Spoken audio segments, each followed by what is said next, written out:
الحمد لله حمدا كثيرا طيبا مباركا فيه سبحانك اللهم وبحمدك لك الحمد على حلمك بعد علمك سبحانك اللهم وبحمدك لك الحمد على عفوك بعد قدرتك اللهم صل على محمد عبدك ورسولك وصل على المؤمنين والمؤمنات والمسلمين والمسلمات اما بعد.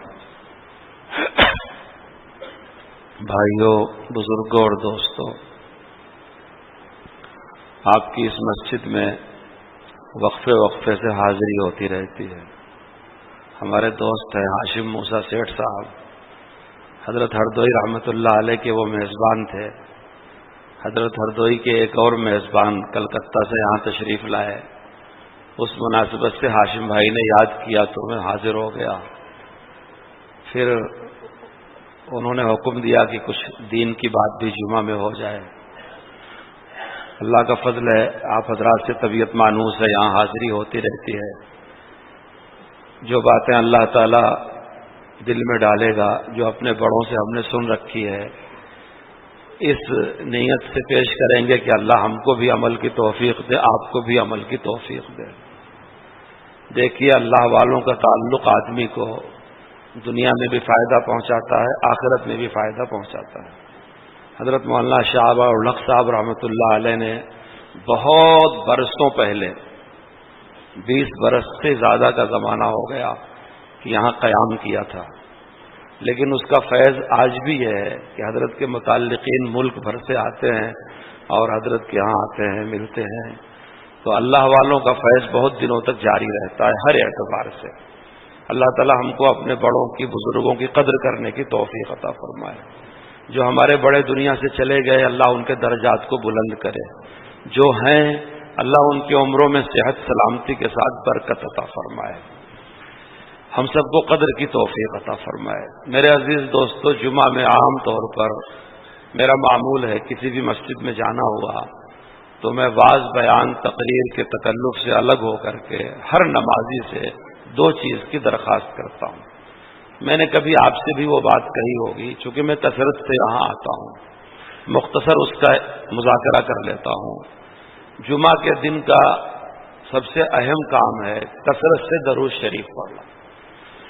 اس لیے جب جمعہ آئے، مرد، عورت، مسافر، مقیم، صحت مند، بیمار، جو بھی مسلمان ہے، چونکہ جمعہ اللہ تعالیٰ نے صرف اسی امت کو دیا ہے.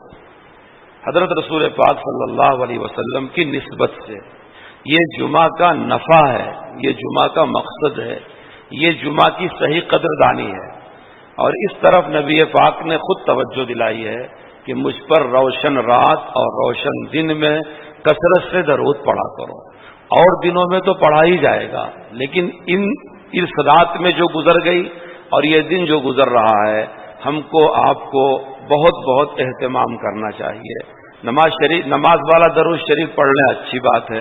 کوئی دوسرا مختصر سا پڑھ لیں، اچھی بات ہے. صلی اللہ علیہ وسلم کہہ لیں، اچھی بات ہے. لیکن جمعہ جمعرات غفلت سے نہیں گزرنا چاہیے. آپ اس کی تبلیغ بھی کریں، اپنے گھر میں بھی یہ بات کہیں، اپنے ملازمین سے یہ بات کہیں، اپنے دوستوں سے یہ بات کہیں، توجہ دلائیں. جو بندہ کثرت سے درود شریف پڑھتا ہے، اس کا ذاتی تعلق نبی پاک سے بہت مضبوط ہو جاتا ہے. اور یہ بات سچی ہے، کسی کا کوئی رشتہ فائدہ نہیں پہنچا سکتا. اگر ہم کو کسی کا رشتہ فائدہ پہنچا سکتا ہے تو ہمارے نبی کی غلامی والا رشتہ فائدہ پہنچا سکتا ہے. باقی جب سور پھونکا جائے گا، سارے رشتے ختم ہو جائیں گے. ماں بیٹی کو نہیں پہچانے گی، بیٹی ماں کو نہیں پہچانے گی، باپ بیٹے کو نہیں پہچانے، کوئی کسی کے کام نہیں آئے گا. اگر کوئی کام آئے گا، حضرت محمد رسول اللہ صلی اللہ علیہ وسلم، حضرت تھانوی کے خلیفہ مولانا عبد الماجد دریابادی، وہ فرماتے ہیں جب وقت پڑا نازک اپنے ہوئے بیگانے، ہاں کام اگر آیا تو نام تیرا آیا. حضرت نبی پاک صلی اللہ علیہ وسلم کا ہی نام کام آئے گا، ان کا رشتہ، ان کا تعلق، ان کی غلامی ہی کام آئے گی. درود پڑھ کر کے، سنتوں پر عمل کر کے، سنتوں کی دعوت دے کے، سنتوں کا اہتمام کر کے. اور میں ایک دم آخری درجے کی بات کرتا ہوں، اگر سنتوں پر عمل نہیں ہو پا رہا ہے تو کم سے کم اپنے آپ کو محروم سمجھ کے افسوس کر کے کہ اللہ میں محروم ہوں کہ نبی کی سنت چھوٹ گئی مجھ سے. اگر کسی ایمان والے کو دل میں اتنا بھی قلق ہے تو یہ بھی نبی کے تعلق کی بات ہے کہ وہ نبی کا جون سا طریقہ چھوڑ دے رہا ہے، کم سے کم اس کو اپنی محروبی پہ افسوس تو ہو رہا ہے. اس طرح سے اپنا رشتہ نبی پاک صلی اللہ علیہ وسلم سے مضبوط کیا جائے، کیونکہ جب بندہ قبر میں اتارا جائے گا اور قبر میں مشکل ترین سوالات ہوں گے. حضرت عثمان غنی رضی اللہ تعالیٰ عنہ قبر کو دیکھ کر کے بہت روتے تھے. آپ کے ساتھیوں نے پوچھا کہ آپ رات بھر قرآن شریف پڑھتے ہیں، جنت جہنم کی آیتیں تلاوت کرتے ہیں، کبھی اتنا نہیں روتے، قبر دیکھ کے اتنا روتے ہیں. فرمایا یہ پہلی منزل ہے، اگر یہاں کسی کی کشتی پھنس گئی تو وہ پھنس جائے گی. قبر میں سونے والے کی قیامت قائم ہو گئی اور سب کو سونا ہے. سچی بات ہے، کسی کی عمر 50 ہو گئی، کسی کی 60، کسی کی 40. پورے اسٹیٹ میں 200 سال کا کوئی آدمی نہیں ہوگا، 100 سال کا تو کوئی ہوگا ہی نہیں. ابھی تازہ سروے آیا ہے کہ 60 سال کے بعد زندہ رہنے والے 100 میں 16-17 لوگ ہی ہوتے ہیں، اور 70 کے بعد زندہ رہنے والے 10 کے اندر ہو جاتے ہیں، اور 80 کے بعد زندہ رہنے والے 100 میں 5 لوگ ہی ہوتے ہیں. اور آئندہ یہ ریشو اور گھٹتا ہی جائے گا. دنیا آج سروے کر رہی ہے. نبی پاک صلی اللہ علیہ وسلم نے بہت پہلے فرما دیا اعمار امتی ما بین 60 و 70، میری امت کی عمریں 60 سے 70 کے بیچ میں ہوگی. بس ہم میں سے کتنے ہیں جو 60 میں پہنچ چکے ہیں، 70 کے قریب ہیں، کچھ ہیں جو 55 گزر چکا ہے، کچھ ہیں جو 50 گزر چکا ہے. تو بہرکیف سب کو قبر میں سونا ہے، اور وہاں کی منزل سب سے پہلی سوال والی بڑی کٹھن ہے. علماء فرماتے ہیں کہ قبر میں دیدار ہوگا نبی پاک صلی اللہ علیہ وسلم کا. دنیا میں جو سنتوں پر عمل کرتا ہوگا اور کثرت سے درود پڑھتا ہوگا وہ بے خطر پہچان لے گا، بے خطر پہچان لے گا. اور جیسے فرشتے اشارہ کریں گے من هذا الرجل، وہ کہے گا انہی کا تو کلمہ پڑھتا تھا، فداہ امی و ابی، حضرت محمد الرسول اللہ یہی ہیں. یہ ایک ایسا جواب ہے جو ان دونوں جواب کا جامع ہے. تیسرا جواب دونوں جواب کو صحیح کرنے والا ہے کہ میرا رب کون ہے، میرا دین کون ہے. جس نے پہچان لیا اس نے رب کو بھی پہچان لیا، اس نے دین کو بھی پہچان لیا. جس کو نبی کی معرفت نہیں ہے اسے نہ اپنے رب کی معرفت ہو سکتی ہے نہ اپنے دین کی معرفت ہو سکتی ہے، کیونکہ نبی پاک کے ذریعے ہی تو اللہ کی پہچان ہوئی اور اللہ کے دین کی پہچان ہوئی. تو جو کثرت سے درود شریف پڑھیں گے، اور اس کے لیے خاص طور سے یہ روشن رات اور روشن دن ہے. اس لیے میں اپنے دوستوں سے کہتا ہوں کہ یہ بات واعظ بیان کی نہیں، آپ اس کی تبلیغ کیجئے، اس کا اہتمام کیجئے. جو جمعہ درود شریف کے بغیر گزر گیا اس پر افسوس کیجئے، اور جو جمعہ ملے زندگی کا آپ درود شریف پڑھیں. یہ اس امت کا سب سے بڑا اعزاز اور شرف ہے. دوسری چیز میرے دوستو ہے، جمعہ کے دن اللہ تعالیٰ نے قبولیت کی ساعت رکھی ہے. ایک لمحہ اس جمعہ میں ایسا ہے کہ بندہ جو مانگتا ہے اللہ نے وعدہ کیا ہے کہ میں دے دیتا ہوں. لیکن اللہ کی قدرت ہے وہ لمحہ چھپا دیا ہے. مگر یہ بھی حقیقت ہے کہ اسی رات اور دن میں ہے. اللہ علماء کو جزائے خیر دے. بعض علماء نے کہا کہ جب جمعہ شروع ہوتا ہے یعنی جمعرات کو مغرب کی اذان ہوتی ہے وہ لمحہ شروع ہو جاتا ہے.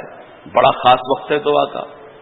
کسی نے کہا جب جمعہ کی رات ڈھلنے لگتی ہے اور صبح صادق طلوع ہونے میں 1 آدھ گھنٹہ باقی رہتا ہے، چھٹا حصہ، تب وہ خاص وقت ہے.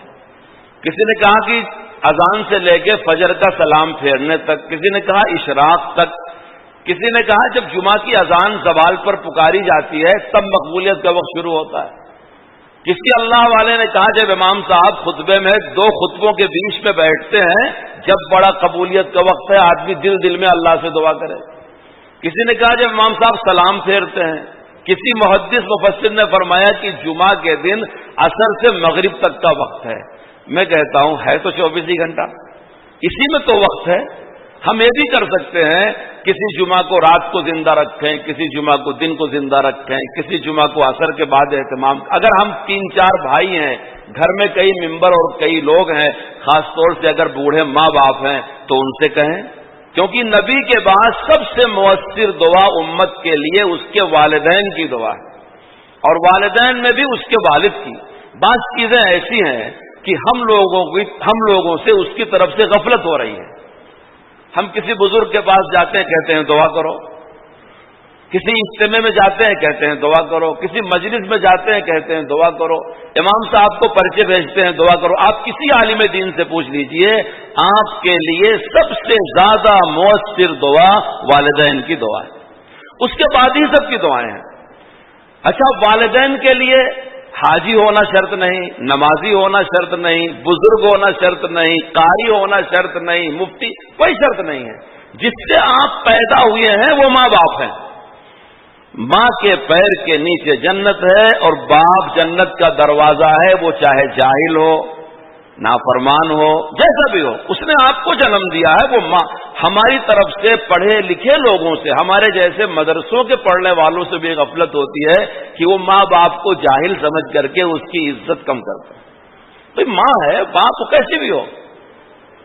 حضرت رسول پاک صلی اللہ علیہ وسلم کی اپنی ماں حضرت آمینہ بچپن میں گزر گئی تھی، لیکن آپ کی دودھ پلانے والی ماں حضرت حلیمہ سعدیہ حیات تھی۔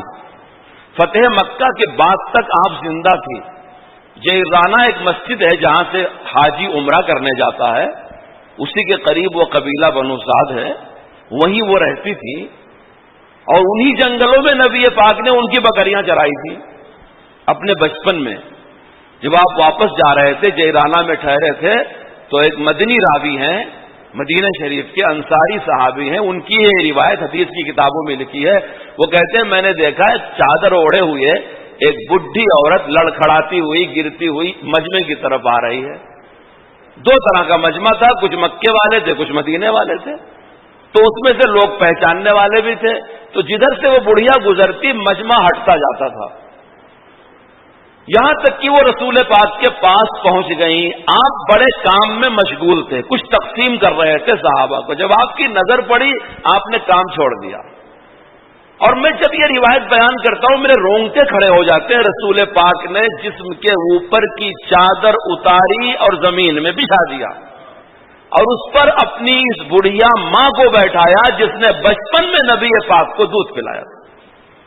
میں ممبر پہ قسم کھا لوں، مجمع میں خدا گھر میں قسم کھا لوں کہ جو قیمت رسول پاک کے جسم کی چادر کی ہے، کائنات کے کسی چیز کی وہ قیمت نہیں، کیونکہ اس چادر کو اللہ قرآن میں یا ایھا المزمل یا ایھا المدثر کہتا ہے، وہ تو نبی کے جسم کی چادر ہے، لیکن وہ چادر کس کے پیروں میں ڈالی جا رہی ہے؟ ماں کے پیروں میں ڈالی جا رہی ہے۔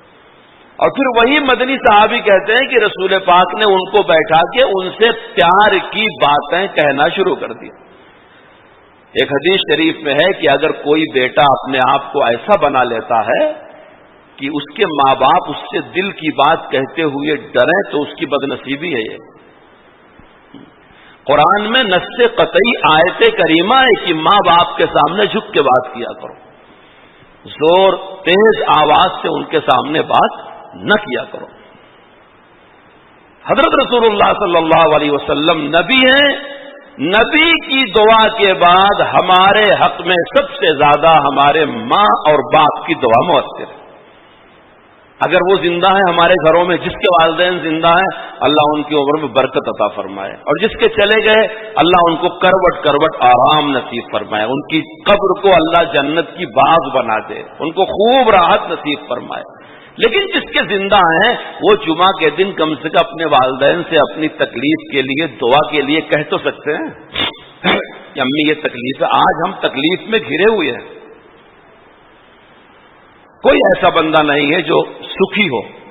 آپ جس کو بڑا سکھی سمجھتے ہیں، سفید پوش سمجھتے ہیں، بڑا خوشحال سمجھتے ہیں، اس کی بھی پریشانیاں ہوتی ہیں۔ دنیا دکھ سے بھری ہوئی، دکھ سے کوئی خالی نہیں ہے۔ ہمارے مسائل، ہماری پریشانیاں یا تو ہم جانتے ہیں یا تو اللہ جانتا ہے۔ اکابر یہ فرماتے ہیں جب کوئی خوشی پہنچے اللہ کا شکر ادا کرو، تکلیف پہنچے صبر کرو، اور اللہ کے سامنے دعا کرو، کیونکہ دعا کا دروازہ کبھی بند نہیں ہوتا۔ جو بندہ تکلیفوں میں اللہ سے دعا کرتا ہے اللہ تعالیٰ اس سے بہت خوش ہوتا ہے، اور بعض بندوں کا رونا دھونا اللہ کو پسند بھی آتا ہے، اس لیے بھی اس بندے کا امتحان ہوتا رہتا ہے۔ اگر ہمارے پاس 4 جوڑی کپڑے ہیں اور اس میں سے ہم کو ایک جوڑا بہت پسند ہے اور ہم اسی کو منتخب کرتے ہیں اچھی جگہ جانے کے پہننے کے لیے، تو بار بار دھلائی کس کی ہوتی ہے؟ بھئی اسی شیروانی کو بار بار ڈرائنگ کریں گے، پریس کریں گے، جسے پہن کر کے بار بار آپ کو جانا ہے؟ اسی بوٹ کو بار بار پالش کریں گے، برش ماریں گے، جسے پہن کر کے جانا ہے؟ تو اگر اس کپڑے اور اس بوٹ اور اس شیروانی کو اللہ تعالیٰ زبان دے دے اور وہ مالک سے پوچھے کہ آپ میرے اوپر کیا ظلم کر رہے ہیں، ہفتے میں 2 مرتبہ مجھے دھلتے ہیں، گرم کرتے ہیں، صاف کرتے ہیں، ڈرائی کرتے ہیں، پریس کرتے ہیں، اس کو زبان تو آپ کیا کہیں گے؟ کہیں گے تو نادان ہے، مجھے تجھ سے پیار زیادہ ہے، میں جہاں جاتا ہوں جب تجھے پہن کے جاتا ہوں تو جچتا ہے۔ یہی بندے کو سمجھنا چاہیے، اگر کسی مومن بندے کو تکلیف پہنچتی ہے تو یہ خدا کی طرف سے اس پر عتاب نہیں ہے، بلکہ ممکن ہے اس میں اللہ کی کوئی رحمت چھپی ہوئی ہو، کیونکہ قرآن کہتا ہے کہ مشکلات کے ساتھ 2 آسانیاں ہیں۔ قرآن یہ کہتا ہے کہ تم اللہ کے خاص بندے ہو، نیک بندے ہو، اللہ تعالیٰ تم کو آزماتا ہے۔ کیا تم سمجھتے ہو کہ خدا کے قریب ہو جاؤ تو تم کو تکلیف نہیں پہنچے گی؟ تکلیف مشرک کو، منافق کو، کافر کو پہنچتی ہے ناراضگی کی وجہ سے، اللہ اس سے ناراض ہے، اور مومن کو پہنچتی ہے کہ اللہ اس کی زجا، فضا، رونا دھونا، سجدہ، نماز، توجہ، مناجات کو خوش ہوتا ہے دیکھ کر۔ اس لیے ہر تکلیف پر اللہ کی شکایت نہیں کرنی چاہیے۔ بہت سارے لوگ ہیں، ذرا سی تکلیف ہوئی تو شکایتیں شروع کر دے گا، اگر صاحب روزی نہیں مل رہی ہے، کیا کریں، بیکاری ہے، کاروبار نہیں۔ کبھی غور کرو کہ اللہ کی شکایت دکاندار سے کر رہے ہو، دوست سے کر رہے ہو، پان بھائی بندہ اللہ سے لو لگائے، اچھی باتیں پہنچی شکر ادا کرو، تکلیف پہنچی صبر بھی کرو، اللہ سے دعا بھی کرو۔ کوئی بندہ اس کائنات میں تکلیف سے بچا ہوا نہیں ہے۔ مومن کے لیے خوشی کی بات یہ ہے کہ جب وہ دعا کرتا ہے تو اپنے اللہ سے مناجات کرتا ہے، اس اللہ سے مانگو، جس کو عربی میں دعا کہتے ہیں، میں اس کا اردو میں ترجمہ کرتا ہوں اللہ سے مانگنا۔ ہمارا مانگنا ہمارے اللہ کو پسند ہے، دیتا وہی ہے، خزانہ وہی اسی کا ہے، وہی خزانوں کا مالک ہے، وہ نہ چاہے تو کوئی نہیں دے سکتا، نہ قسمی دہانت نہ قسمی دہت، خدا می دہانت خدا می دہت۔ بظاہر دیکھنے میں ماں باپ بچے کی پرورش کرنے والے ہوتے ہیں، دعا اللہم واقعتن کا واقعت الولید، اللہ جیسے تو بچے کی حفاظت کرتا ویسے کرے۔ دیکھنے میں ماں تربیت کر رہی ہے، باپ تربیت کر رہے ہیں کوئی، لیکن حقیقت میں رب العالمین اللہ ہے۔ اگر وہ نہ چاہے تو ماں کے چھاتی میں دودھ نہیں اتر سکتا، لیکن وہ رب ہے، بچے کے پیدا ہونے سے پہلے ماں کی چھاتی دودھوں سے بھر جاتی ہے۔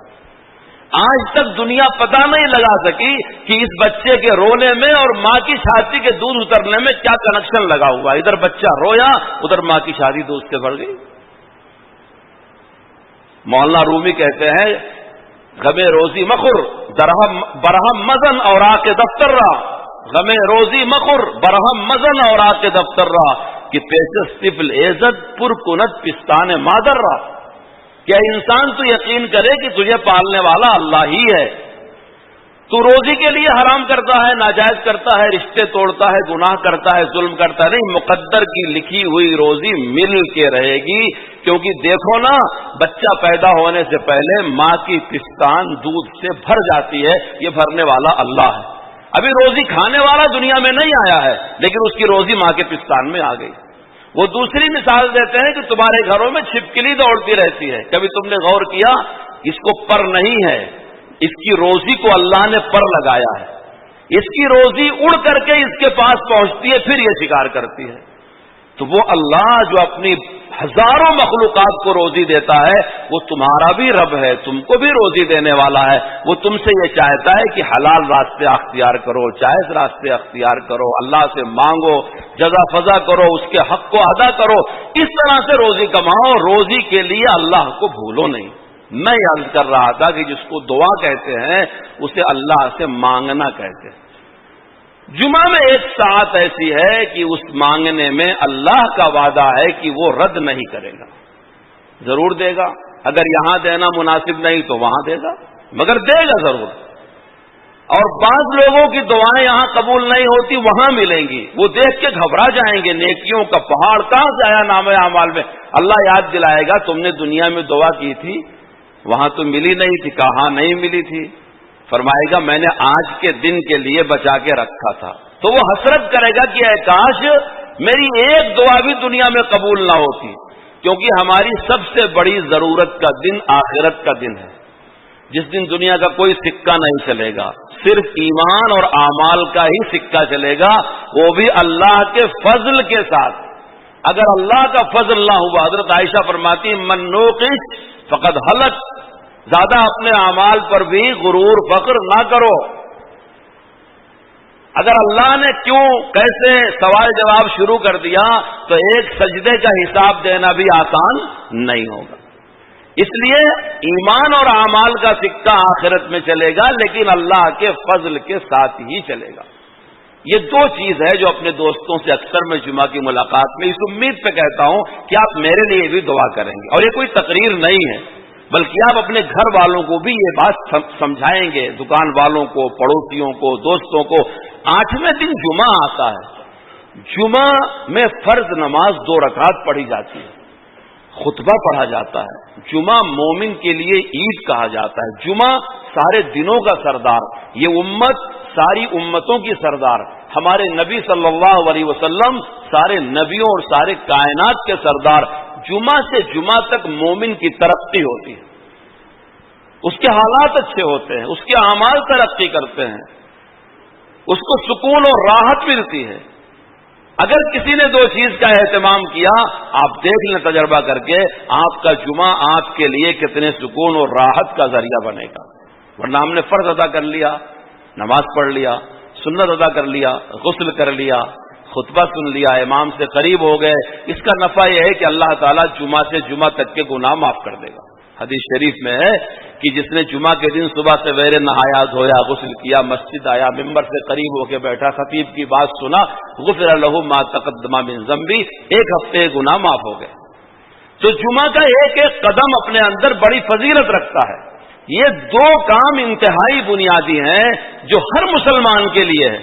مسجد میں مسافر نہیں آ سکتا، عورت نہیں آ سکتی، معذور نہیں آ سکتا، قیدی نہیں آ سکتا، لیکن مسلمان تو وہ بھی ہے نا، تو جمعہ کی برکتیں ان کو بھی تو ملنی چاہیے۔ وہ کیسے ملیں گی؟ درود شریف پڑھیں گے، قیدی پڑھے گا، مریض پڑھے گا، مسافر پڑھے گا، عورتیں پڑھیں گی، بچیاں پڑھیں گی، سب پڑھیں گے۔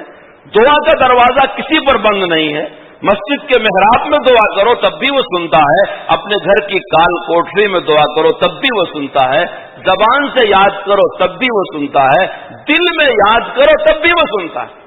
اور یہ میں نہیں کہہ رہا ہوں، اللہ نے خود قرآن میں کہہ رکھا ہے یعلم ما فی الصدور، کی دلوں کے بھید کو وہ جانتا ہے۔ بھید کسے کہتے ہیں؟ جو لفظوں میں نہیں لکھا جاتا، دل میں کیا کیا آ رہا ہے، زبان نہیں کہہ رہی ہے، لفظوں میں لکھا نہیں جا رہا ہے، کسی کو معلوم نہیں، مگر دلوں کے بھید کو بھی وہ اللہ جانتا ہے۔ اس کے لیے جمعہ کا وقت انتہائی قیمتی وقت ہے، ہم کو اسے گنوانا اور ضائع کرنا نہیں چاہیے۔ یہ میں اکثر اپنے دوستوں سے جمعہ کی ملاقات میں اپیل کرتا ہوں۔ میں نے اس بات کو آپ کے سامنے پھر مذاکرہ کر دیا، آپ نے مجھ سے کبھی سن رکھا ہوگا، چونکہ میرا مستقل ہی معمول ہے، جمعہ میں کہیں بھی کچھ کہنا ہوا تو میں یہ 2 باتوں کی درخواست اپنے دوستوں سے کرتا ہوں۔ اسی کے ساتھ تیسری بات ہے میرے دوستوں، جو بار بار آپ سے میں کہہ رہا ہوں کہ اپنے گھر والوں سے کہو، اپنے عزیزوں سے کہو، رشتہ داروں سے کہو، بال بچوں سے کہو، اسلام نے ہم کو ایک خاندانی نظام دیا ہے، ایک گھریلو نظام دیا ہے۔ ہماری جس کو آپ انگریزی میں کہتے ہیں جوائنٹ فیملی، کمبائنڈ فیملی، اسلام میں رشتوں کا بڑا احترام ہے۔ جیسے نماز روزہ فرض ہے، ایسے ہی رشتہ داریوں کا نبھانا بھی فرض ہے۔ جب کوئی مسلمان صحیح معنوں میں اپنے خاندان کی فکر کرتا، رشتہ داری کی فکر کرتا ہے، گھر کی فکر کرتا ہے، اسے بڑے مجاہدے سے گزرنا ہوتا ہے۔ حضرت علی المرتضیٰ رضی اللہ تعالیٰ عنہ بہت بڑے فقیہ، بہت بڑے محدث، بہت بڑے مفسر، نبی صلی اللہ علیہ وسلم کے داماد، چچا کے لڑکے، 4تھے خلیفہ، اور قیامت تک پیدا ہونے والے سارے اولیاء اللہ کے سردار۔ آپ کسی بھی بزرگ کا سلسلہ پڑھو، چشتی ہو، قادری ہو، سہروردی ہو، شاذلی ہو، فلاں، حضرت علی پر ہی منتہی ہوتا ہے۔ بہت کمالات کے حامل، ان کی فضیلت حدیث کی سب کتابوں میں لکھی ہے، لیکن کم لوگ یہ جانتے ہیں کہ حضرت علی رضی اللہ تعالیٰ عنہ مسلمانوں کے گھریلو مسائل کے بھی ماہر تھے۔ ان کی چھوٹی چھوٹی نصیحتوں میں زندگی کو درست کر لینے والی، معاشرے کو صحیح کر لینے والی، اپنے گھر کو جوڑ لینے والی بڑی قیمتی قسم کی ہدایت ہے۔ میں نے ابھی جلدی ان کی ایک بات پڑھی، وہ فرماتے ہیں گھر کے بزرگوں سے کہ گھر کی باتیں بھول جانے کی عادت ڈالو ورنہ زندگی تلخ ہو جائے گی۔ بظاہر ایک سادہ سا جملہ ہے کہ گھر کی باتیں بھول جانے کی عادت ڈالو ورنہ زندگی تلخ ہو جائے گی۔ پھر میں تلاوت کرتے کرتے میں نے سورہ تغابن پڑھا۔ سورہ تغابن قرآن کریم کے 28ویں پارہ میں ہے، 18 آیتوں کی سورت ہے۔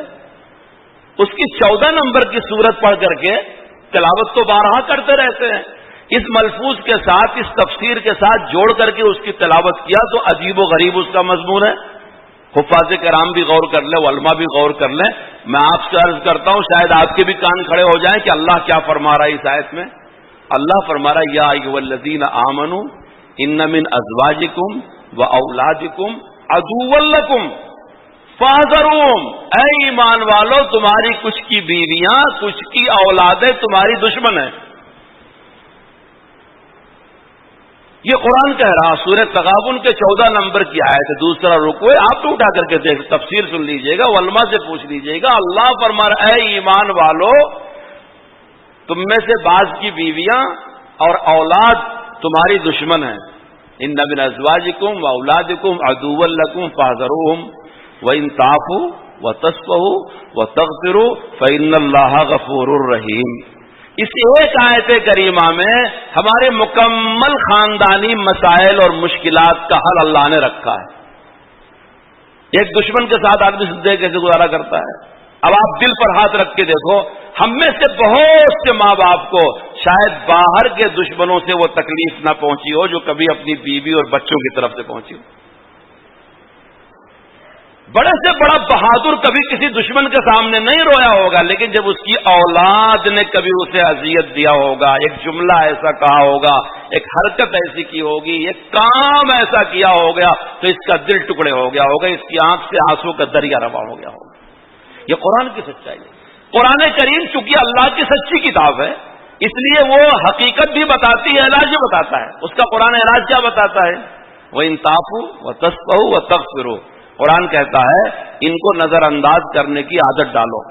بیوی نے سخت بات کہہ دیا، ہنس کر کے اڑا دو، معاف کرنے کی عادت ڈالو،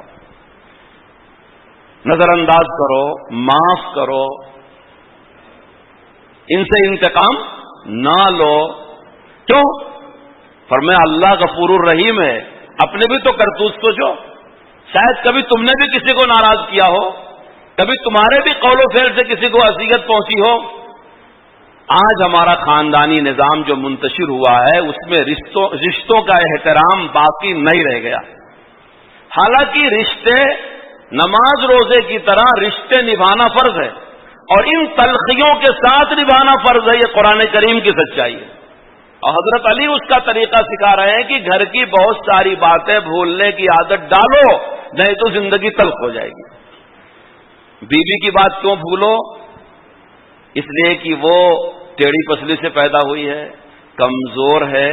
حضرت نبی پاک کی وصیت ہے استوصوا بالنساء خیرا، اے لوگو مجھ سے عورتوں کے بارے میں میری بھلائی کی وصیت قبول کرو۔ نبی پاک کی زبان پر دنیا سے پردہ فرماتے ہوئے 2 لفظ تھا، ایک نماز نماز نماز، دوسرا عورتوں کے ساتھ وصیت کرتا ہوں بھلائی کرنے کی۔ اب جب اپنی بیویوں کے ساتھ، بیٹیوں کے ساتھ، بہنوں کے ساتھ، پھوپھیوں کے ساتھ، خالاؤں کے ساتھ کوئی اذیت پہنچے تو یہ سمجھ کے معاف کر دیا کرو کہ میرے نبی کی آخری وصیت تھی کہ عورتوں کے ساتھ میں تم کو وصیت کرتا ہوں بھلائی کرنے۔ حضرت علی کی بات یاد کر کے معاف کر دیا کرو کہ یاد رکھو کہ خالہ نے کیا کہا، پھوپھی نے کیا کہا، چچی نے کیا کہا، بیٹی نے کیا کہا، بہو نے کیا کہا، یاد رکھو زندگی تلخ ہو جائے گی۔ زندگی کا سکون چاہتے ہو تو ان خواتین کی باتوں کو معاف کرنے کی عادت ڈالو۔ اولاد جب پیدا ہوتی ہے تو نادان بچے ہوتے ہیں، جب بڑے ہوتے ہیں تو قرآن کہتا ہے ان کو عقل نہیں ہے۔ اسی لیے قرآن کا ایک طریقہ ہے کہ اگر کوئی بچہ یتیم ہو گیا تو اس کا مال چچا یا دادا لے لے، اس یتیم ناسمجھ کو اپنا مال نہ دے، یتیم کی پرورش چچا کرے۔ پھر قرآن کہتا ہے فَإِنْ آنَسْتُم مِّنْهُ رُشْدًا، جب تک ان کو سمجھدار سمجھ لو کہ یہ سمجھدار ہو گئے ہیں، اب ان کا مال ان کو دو، ورنہ ان کی کڑوی کسیلی برداشت کر کے بھی ان کے مال کی حفاظت اور نگرانی کرو۔ اور فرمایا خبردار، اگر بھتیجے یتیم کا مال کھا لیا تو پیٹ میں جہنم کی آگ کھائے جیسا ہے۔ اب یہ کتنا مشکل پرسرات کا راستہ ہے کہ دادا یا چچا یا بڑا بھائی یتیم کے مال کی حفاظت کر رہا ہے۔ قرآن کہہ رہا ہے کھاؤ گے تو جہنم کی آگ پیٹ میں کھاؤ گے، اور مال والا نادان ہے، قرآن کہہ رہا ہے ابھی سمجھدار نہیں ہے، اس کا مال مت دو، سمجھدار ہونے کے بعد اس کو آزماؤ، اگر اس کی سمجھداری پر تم کو بھروسہ ہے تب مال دو۔ کتنی مشکل زندگی ہے یتیم کے سرپرست کی۔ قرآن کریم کو آپ تلاوت کر کے دیکھیں گے تو ہمارے خاندانی نظام کو قرآن نے انتہائی مضبوط کر کے پیش کیا ہے۔ آج جو گھروں میں بے قراری ہے، بے چینی ہے، بچوں کو بڑوں کے برابر سمجھ لیتے ہیں، عورتوں کو بالمقابل سمجھ لیتے ہیں، بھتیجوں اور بھائیوں کو دشمن سمجھ لیتے ہیں، اور زندگی کی ساری انرجی انہی کے پیچھے خرچ کر دیتے ہیں، انتقام لینے میں، بدلہ لینے میں، باتوں کا جواب دینے میں، رشتے قطع کرنے میں، زندگی کا ساری قوت ادھر خرچ کرتے ہیں، دوسری طرف ترقی نہیں ہوتی، الجھ کر کے رہ جاتے ہیں۔ اگر صحیح معنوں میں مسلمان اپنے خاندانی نظام کو سمجھے اور قرآن کریم کا ایک اصول کہ معاف کرنے کی عادت ڈالو، بھولنے کی عادت ڈالو، نظر انداز کرنے کی عادت ڈالو، سدھارنے کی عادت ڈالو، اللہ سے بھی دعا کرو، ان کے بھی اصلاح کی فکر کرو، تو تمہاری زندگی پرسکون ہو جائے گی، کیونکہ اللہ غفور الرحیم ہے، تم نے بھی تو اس کی نافرمانی کیا ہوگا۔ حضرت رسول اللہ صلی اللہ علیہ وسلم گزر رہے تھے، ایک صحابی اپنے غلام کو مار رہے تھے، آپ تو رحمت للعالمین تھے، آپ نے دیکھا، ٹھہر گئے، بلایا، کہا کیوں مار رہے ہو؟ فرمایا غلطی کر رہا ہے۔ سیدھی سی بات تھی، صحابہ تو سچے تھے، بہانے تو نہیں کرتے تھے نا۔ مارا، رسول اللہ کے سامنے پکڑے گئے، آپ نے سوال کیا، صفائی سے کہا غلطی کرتا ہے۔ کوئی ہمارے جیسا چالاک مسلمان ہو تو بہانے کرتا نہیں، یہ کر رہا تھا، نہ کہا ہم غلطی کیا، میں نے مارا۔ اللہ کے نبی نے کہا مارا نہ کرو، معاف کر دیا کرو۔ تو ان صحابی نے کہا یا رسول اللہ بار بار غلطی کرتا ہے، کتنی بار معاف کیا کرو؟